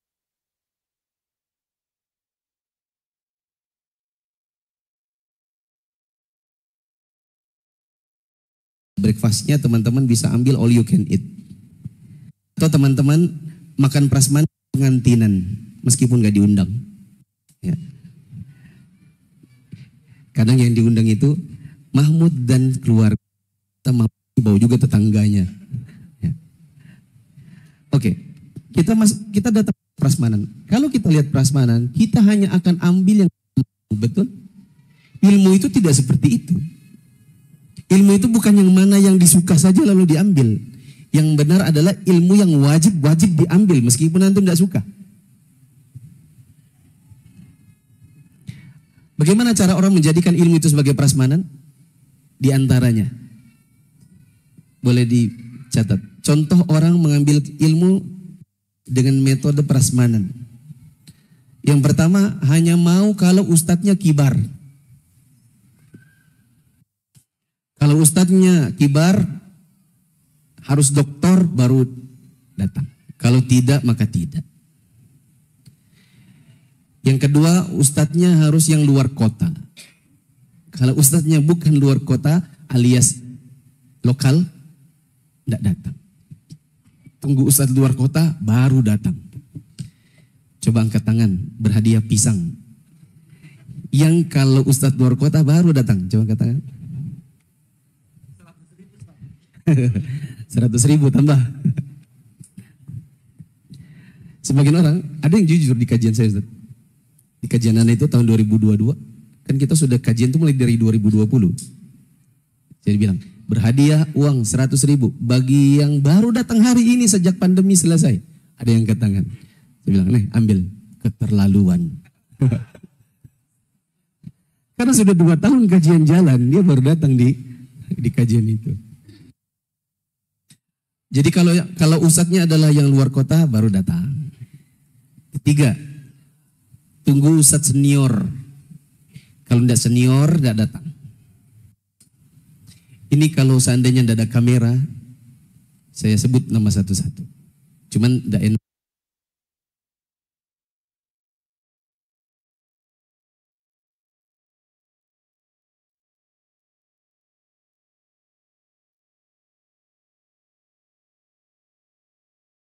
Saya duluan belajar dari kamu nggak level buat saya.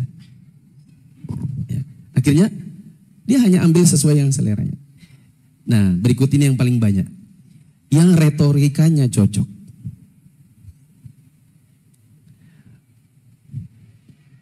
Prasmanan ini yang retorikanya cocok. Misal ada orang yang sukanya memang keras, karena mungkin dia sebelum hijrah itu memang dia orangnya keras. Jadi kalau dapatnya yang keras-keras senang. Bukan tercela ya, namanya kecocokan. Ya. Misalnya dia bilang, saya tuh kalau sama Ustadz Fulan, itu saya semak. Karena Ustadz itu tegas. Ini syirik. Ini bid'ah. Ya. Itu ahlul bid'ah semua. Itu ahlul syirik, kuburiyun. Gitu kan. Meskipun itu adalah memang bawaan. Tapi ada orang, saya mau tuh kalau ustadznya kayak gitu aja. Padahal ternyata itu datangnya ustadznya 2 tahun sekali, belum tentu juga dia datang. Karena hanya ada di tablik akbar. Adapun ternyata ustadz di dalam kota kalau bicara suaranya pelan. Kemudian agak membosankan menurut dia. Misalnya ustadznya mengatakan, Qala al-muallifu rahimahullahu ta'ala, Qala Sufyan al-Thawri, ma'alajtu syai'an asyadda alayya min niyyati li'annaha tataqallabu. Jadi apa sih lamanya ngomong gitu aja gitu ya. Karena tidak cocok ditinggalkan kajian. Padahal ternyata inilah kajian yang ada di kotanya. Kajian yang ternyata ilmunya ilmu yang wajib untuk ditimba. Kami dahulu waktu belajar, saya kira mungkin ustadz-ustadz yang ada sekarang, waktu belajar itu tidak pilih-pilih ustadznya harus ustadz yang kayak gini, yang retorika cocok buat kami. Suka tidak suka kita di pondok kan belajar.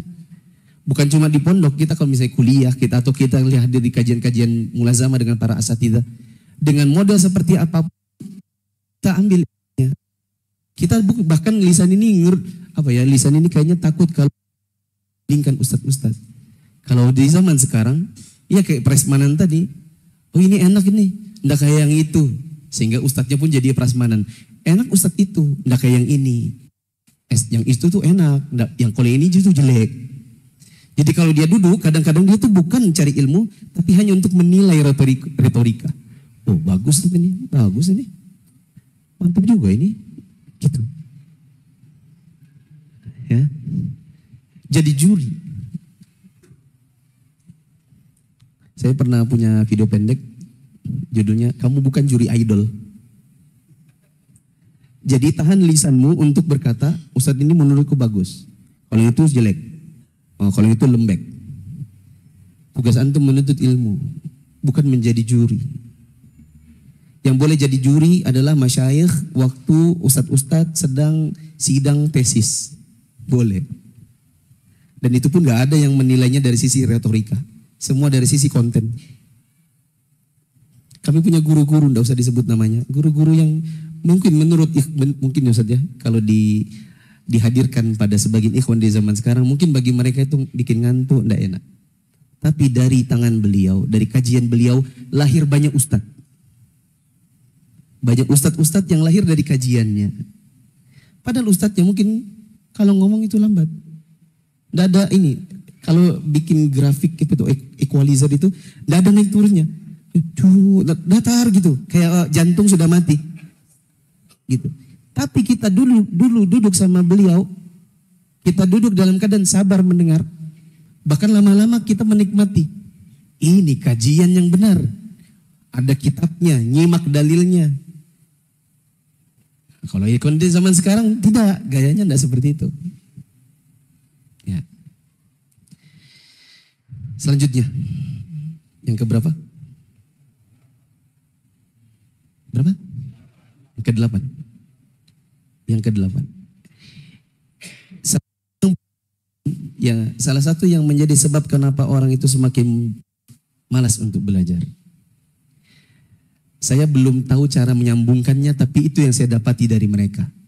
Yaitu terlalu banyak berdebat.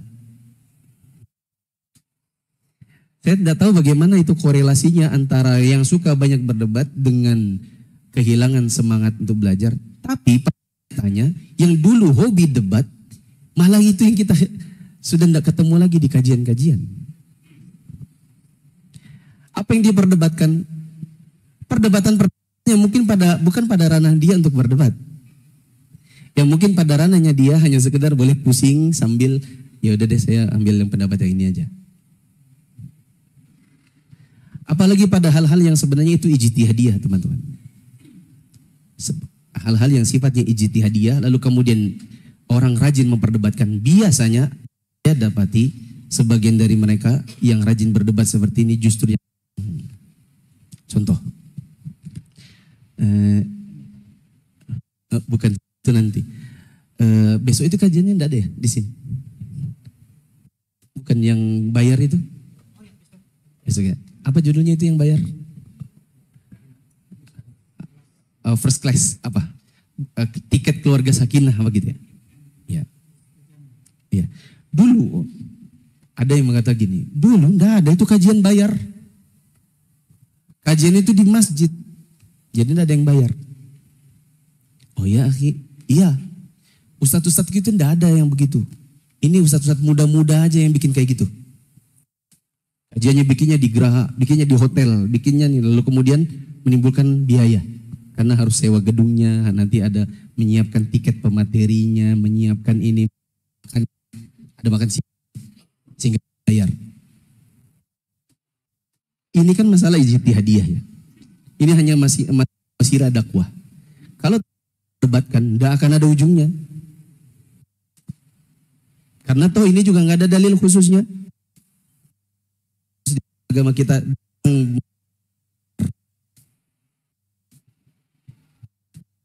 selama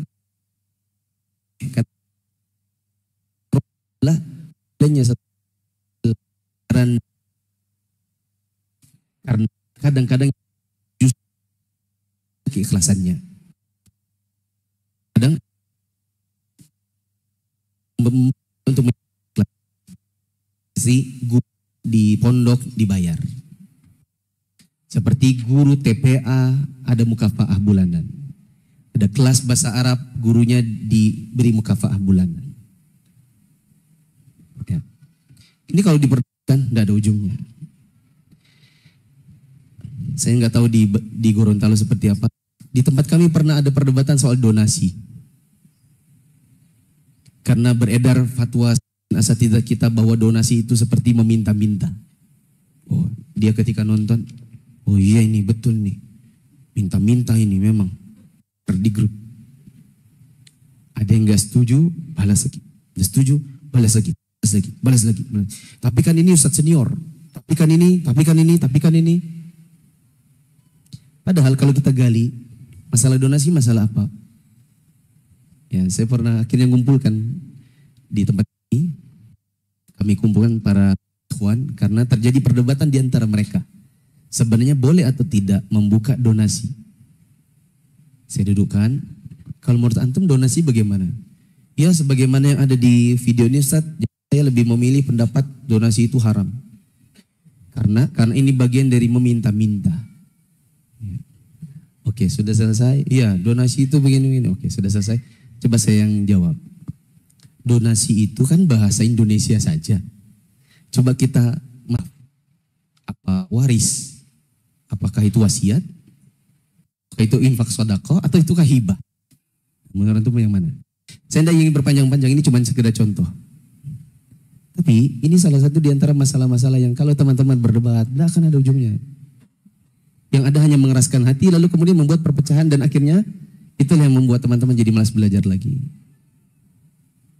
Dulu ada perdebatan masalah yayasan. Katanya yayasan itu membuat orang menjadi bersikap hizbiyah namanya. Jadi gimana? Jadi nggak usah pakai yayasan. Ada yang berpendapat itu kalau pakai istilah kayak logo-logo itu nanti jadinya itu hizbiyah.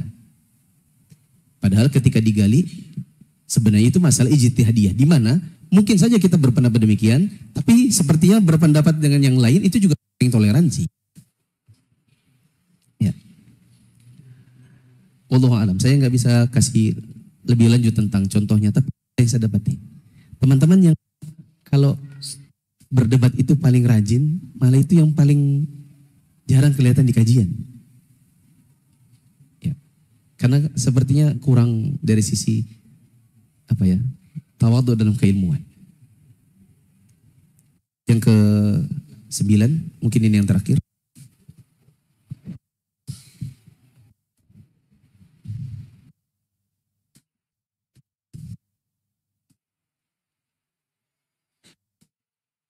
Tunggu, saya cek. Ini enggak. Oke, yang ke-9, maksiat. Antara sebab yang paling banyak membuat seorang jadi malas belajar adalah maksiat. Ya Pak Ustadz, mungkin yang disebutkan Ustadz Hamdi tadi, maksiat yang berhubungan dengan perempuan. Mungkin sebagian orang ada yang sudah belajar, tapi kalau dengan perempuan itu belum bisa jaga. Belum bisa jaga pandangan. Ada yang pacaran. Di beberapa kajianan itu ada kertas pertanyaan gini. Ustadz, di antara jamaah itu ada yang nampaknya pacaran. Karena mereka bujang sama perawan. Kalau mampir di kajian, ketika parkir motor selalu sebelahan. Begitu turun dari motor, tukar hadiah. Sementara kita tahu itu bukan adiknya, bukan kakaknya atau semacam itu. Mohon nasihatnya karena orangnya hadir di sini.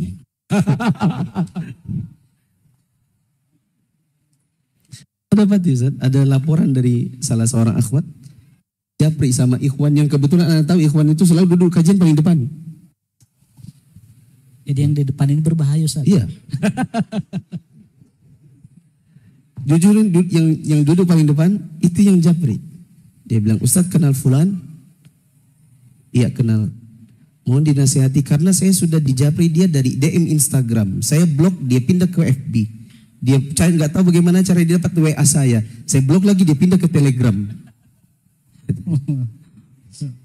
Dan kalau Ustadz Mahmud tadi memberi contoh, ada orang berzina, itu bukan contoh di sini saja. Itu di beberapa kejadian yang bahkan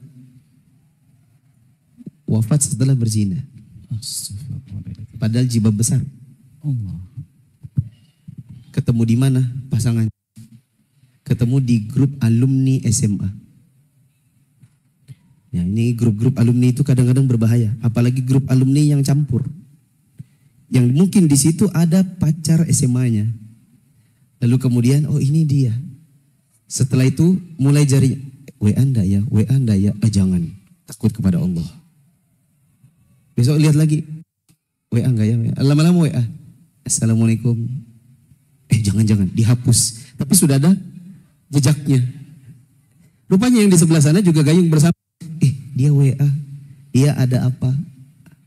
Setelah itu Assalamualaikum, Waalaikumsalam, di mana ini, gimana kabar? Alhamdulillah baik. Sekarang kamu sudah ini, oh ya belum ini. Lama-lama chat berlanjut. CLBK, apa itu CLBK? Cinta lama bersemi kembali. Akhirnya jatuh ke dalam pacaran, terus jatuh ke dalam kumpul berdua. Lama-lama. Kalau sudah terjerat seperti itu, ya teman-teman, kita terjerat pada sebuah tipu daya yang agung. Tipu daya yang besar maksud saya. Sebagaimana firman Allah Ta'ala, inna kaidakunna azim. Sesungguhnya tipu daya kalian wahai para wanita itu adalah besar. Ya. Sedangkan untuk syaitan, Allah mengatakan inna kaidah syaitan kana dha'ifa. Tipu daya syaitan itu lemah. Sehingga Syekh Abdurrahman bin Nasir As-Sa'di mengatakan bila dua ayat ini dikumpulkan, ini menunjukkan bahwa tipu daya wanita itu lebih besar daripada tipu daya syaitan. Kadang-kadang dimulai dari sekedar WA, lama-lama akhirnya berlanjut pertemuan, lama-lama akhirnya check-in. Contoh yang lain teman-teman adalah masih hobi dengan mengumpulkan film-film. Sebagian orang itu ada yang sudah ngaji tapi masih dengan pergi ke bioskop. Senang dengan film-film baru. Karena memang hobi film dan tidak ditinggal.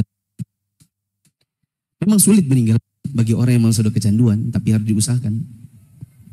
Ya.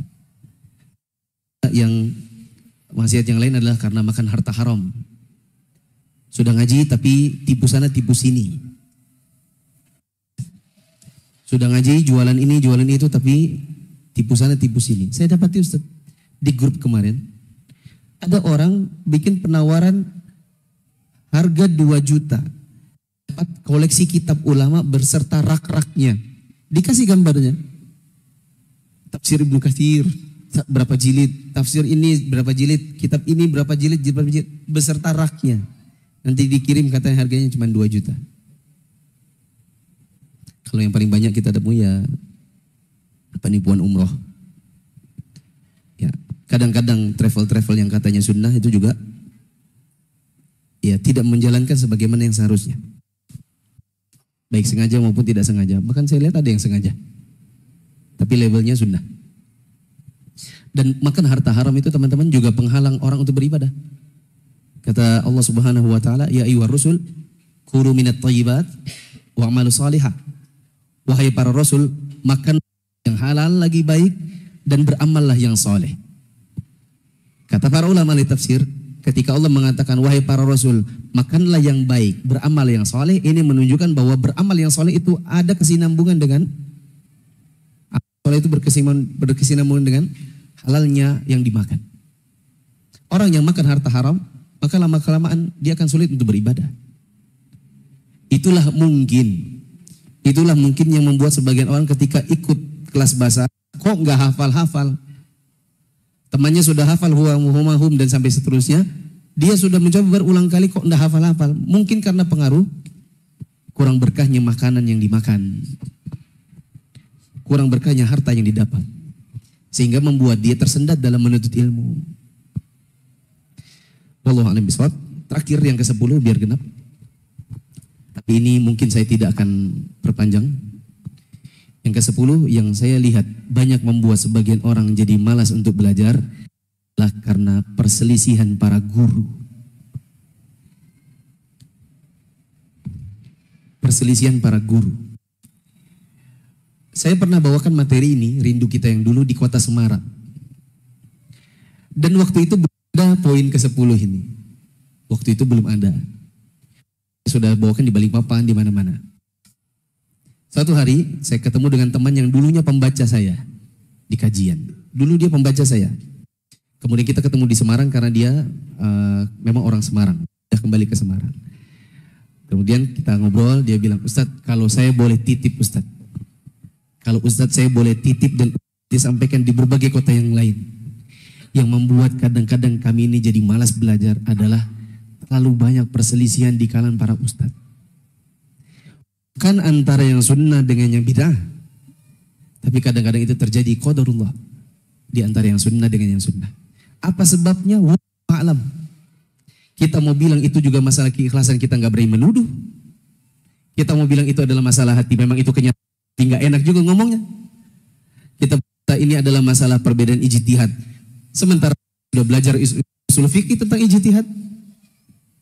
Sehingga teman-teman yang dirahmati Allah, bila di kota teman-teman dapati ustadznya berta'awun, maka kita harus bersyukur. Dan kalau seandainya kita dapati guru-guru kita itu ada yang tidak bisa ta'awun, maka kalau bisa teman-teman jadi jembatannya. Jangan jadi kompornya. Sebagian orang ada yang kalau guru-gurunya berselisih, dia jadi kompornya salah satunya. Anu. Yang sebelah situ dia juga anu. Nanti antara situ dengan sini kalau ketemu kelahi. Lalu akhirnya orang melihat bila antar asisten ustadz atau pembisik ustadz ini berkelahi, berarti ustadznya juga sama berkelahi. Ya. Dan ini menjadi PR juga para asatidzah. Kami di Balikpapan, Ustaz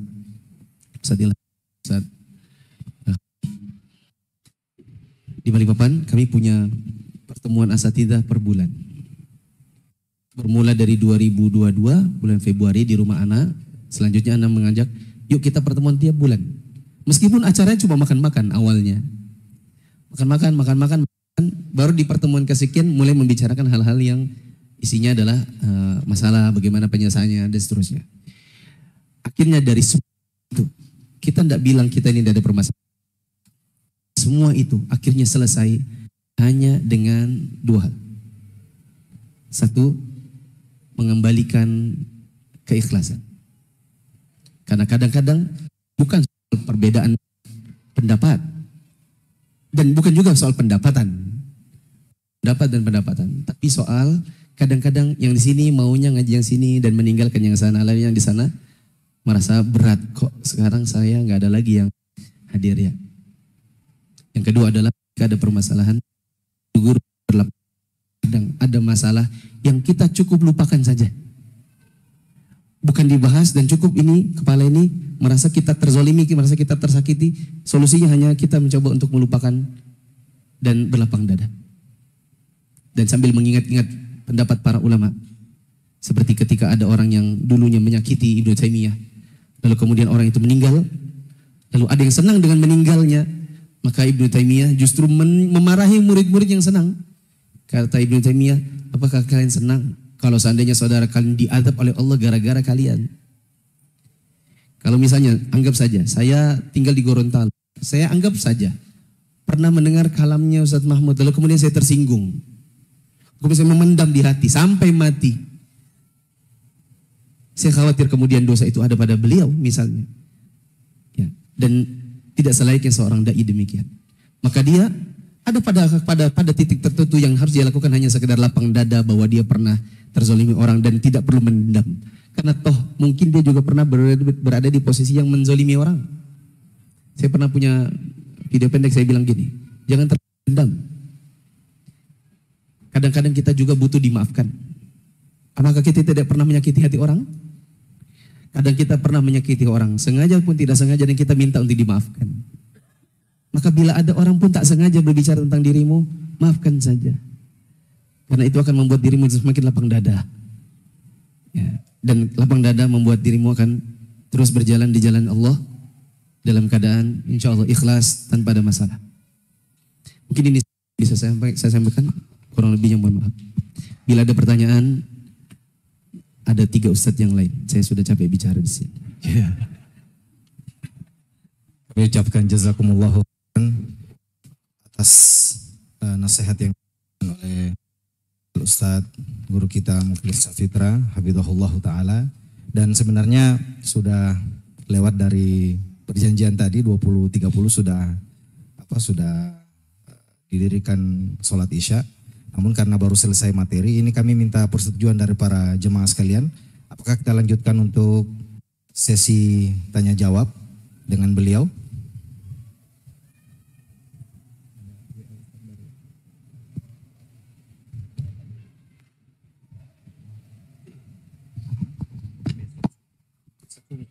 Insya Allah sudah pada paham semua ini. Besok subuh.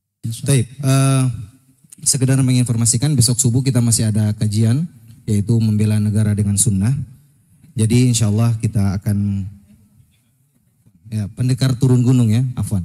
Pendekar turun gunung. Ini Masya Allah materinya sangat-sangat membuat penasaran kita untuk kembali menyimak dari beliau Hafizahullah Ta'ala. Tentunya kita akan berikan juga kesempatan beliau untuk beristirahat supaya bisa lebih maksimal lagi untuk menyampaikan materi di subuh hari. Dan jika ada pertanyaan yang masih mengganjal di hati antum malam ini bisa disiapkan untuk ditanyakan insya Allah besok subuh di tempat yang sama di tempat kita ini sekarang. Besok tentang pendekar turun gunung.